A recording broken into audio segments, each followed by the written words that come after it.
welcome back everyone. Today we are continuing to find our way back to the palace to catch up with the Vizier. And just now I actually found a really cool mod that adds a lot of quality of life feature to the game, so I'll be sure to point it out when we get to any of the new features. That will be of great use to them. And yeah, as you guys can see, the entire city has been conquered by the Vizier. And the first thing you guys might have noticed the mod actually adds is that it pulls away our field of view, so we actually get a much wider view of the entire environment now.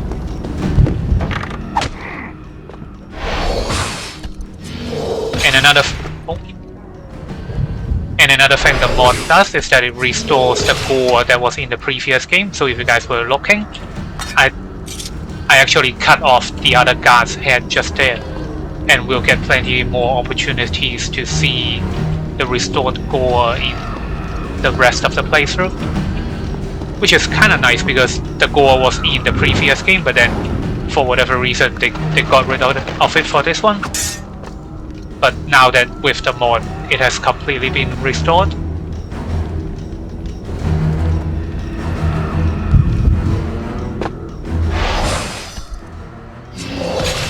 Yeah, so off with his head, and his head actually rolls off now, as opposed to like the previous episodes where the animation plays where we cut off his head, but then his head continues to stay on the enemy's model. It will continue until you and yeah, because we are playing on hard, all of these combat are going to take forever if I mess up and get detected.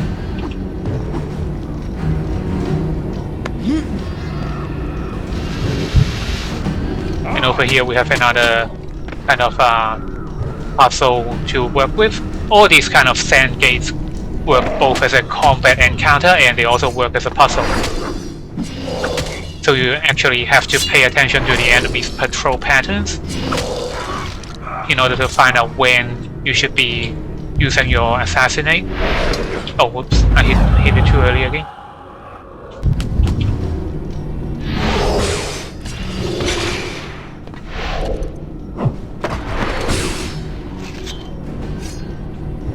And all of these sand portal contents have been cut, like I said yesterday, which is a real shame because if you guys look at the PSP version, the sand portal contents are actually really cool. They are kind of like these mini challenge stages that you can go into.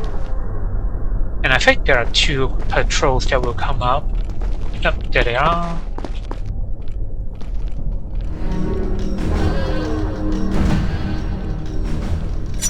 And it's the same thing with the previous encounter. I just have to pay attention to their patrol routes, and the moment they turn away I should be good to go.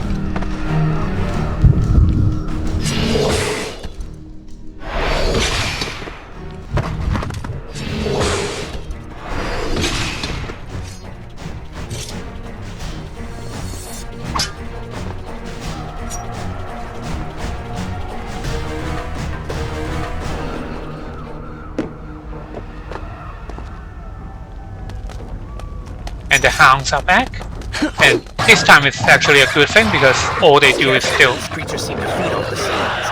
Kill them before they steal any more from you. Yeah, they'll steal your sand, but this time these guys don't actually explode.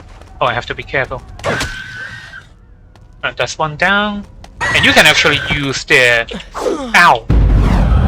and you can actually use the animation when they're trying to suck your sand away, like this. And then all you do is you go up and attack, and the prince will auto kill the sand hounds. It just saves a lot of hassle. You trade a little bit of sand, but you end up not having to lose a bunch of health like I just did. And I'm down to like 1 hit away from dying already.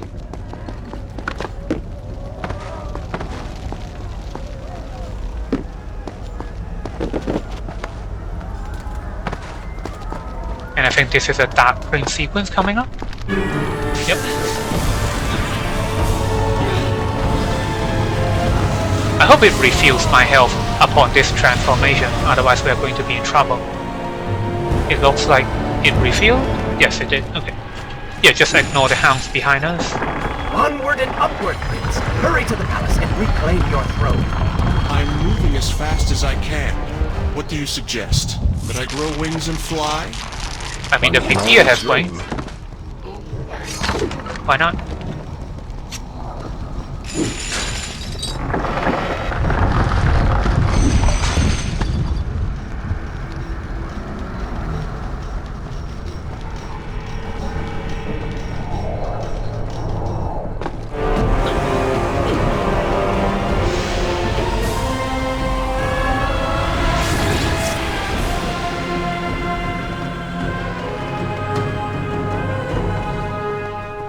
And here's a safety safe, just in case the game crashes. Shall I continue my story from here? Others still live. The city is not yet taken. Perhaps Father is among them.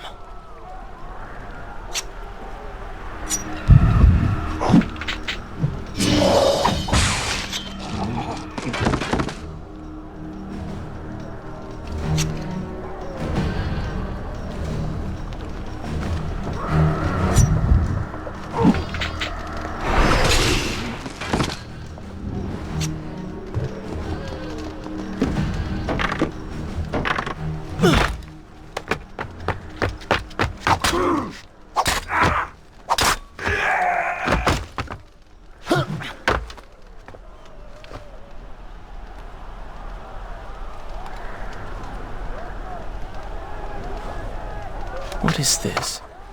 Someone helping us. Who is there? You have done me a great service. Show yourself, that I might thank you. So very strange.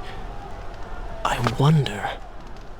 No, it is silly to think such things. What are you thinking about?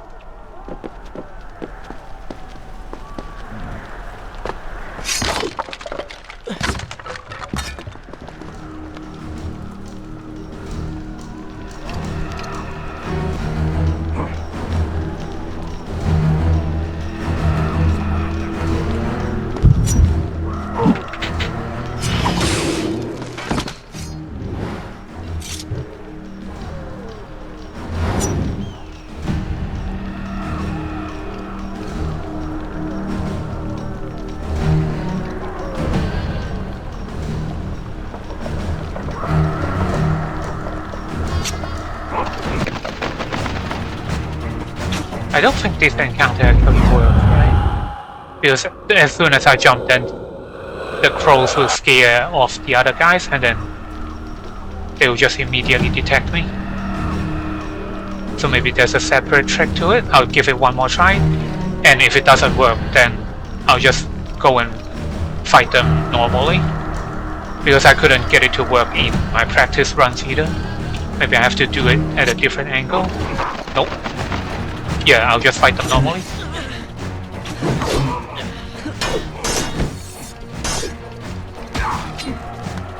Good thing is that since we're on the rooftops, then we can just throw these guys off.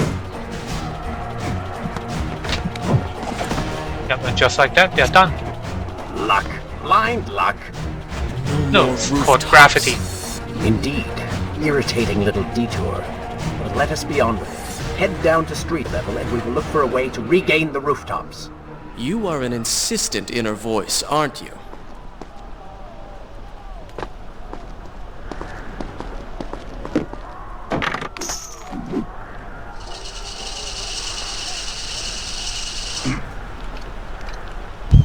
And we actually needed to wait for that other guy to turn around.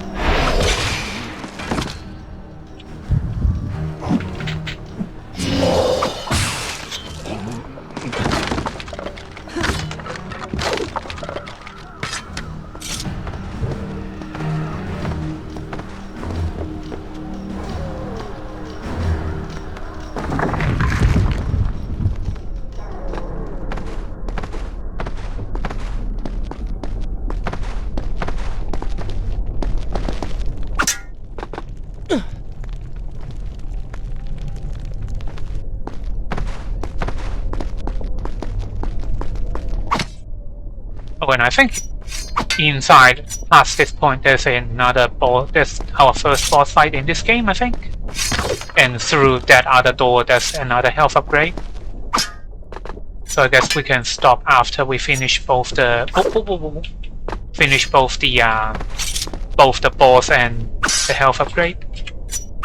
This boss is actually kind of cool. I'll talk more about it when we actually see him.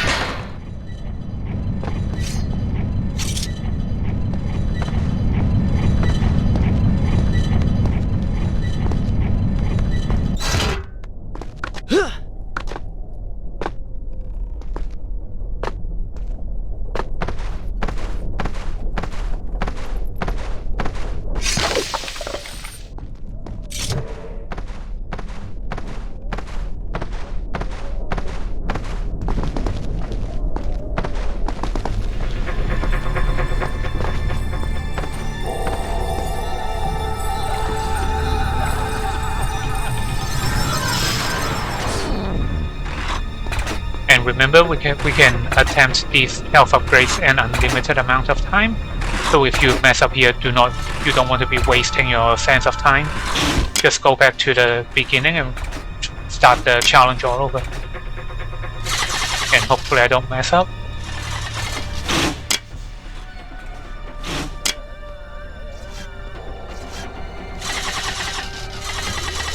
So just wait for the pattern.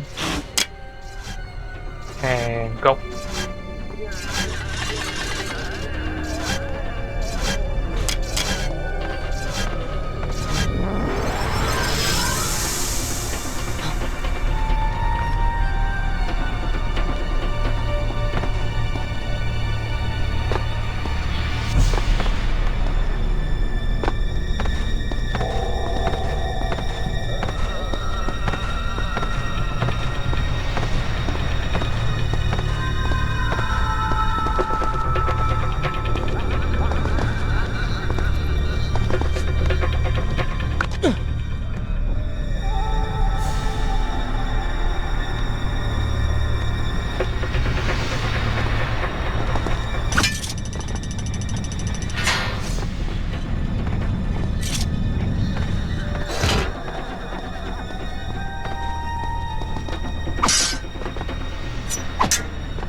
And is there a fountain? Yes, there is a fountain. So we'll take a quick save here before we go into the boss fight, just in case anything else goes wrong. Should I continue from here when you return? I don't like the looks of this. Yeah, so you can see that guy over there, that's the boss. And he's a super giant, kind of like a really beefed up version of the golems from the previous game. He was there when Kylina died.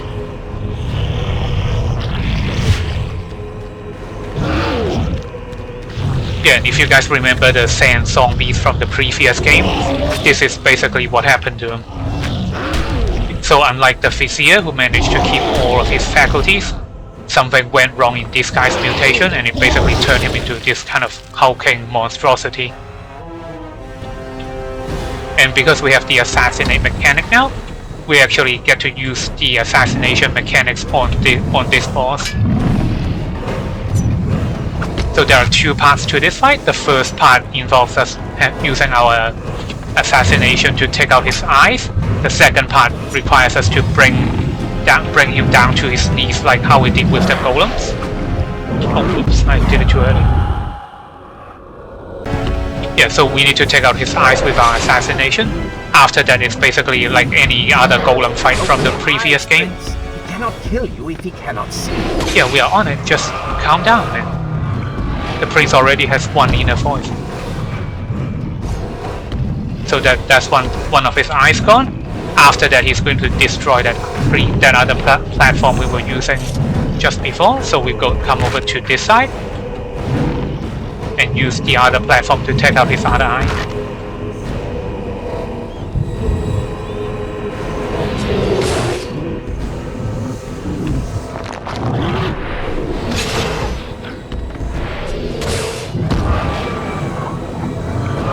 And right now you don't want to get hit by anything, especially with that big sword he's holding.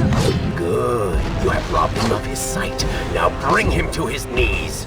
And so what a lot of times can happen is that he's going to kick you to the side, and then after he kicks you, so like this sword, he will always swing it 3 times once you do enough damage to him.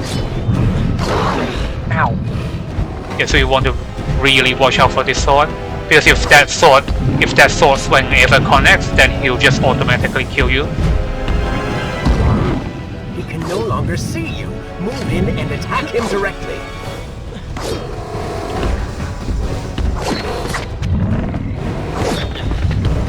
Yeah, so like this, you want to get as far away from him as possible. I did a bad job that time.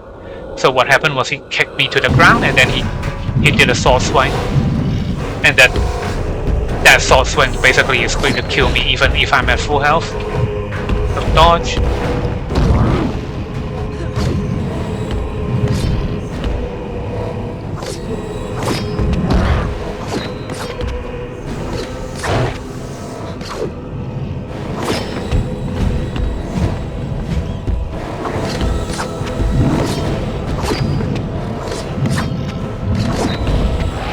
Now he's down. We are good for 1 more assassination. His legs, Prince. Cut them. No, he's down already. Just calm down, man. And down to the spine, and he's gone.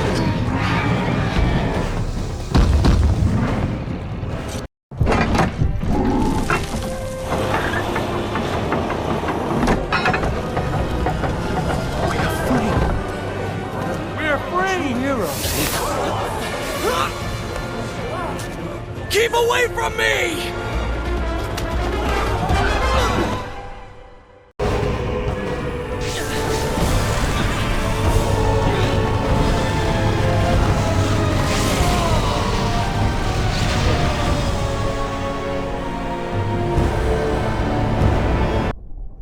Is this where I should resume the tale next time? Yeah, this looks like a pretty good place to stop. A pretty productive episode so far. Come back tomorrow and we'll continue to find our way back to the palace. So I'll see you guys tomorrow. Thank you everybody for watching.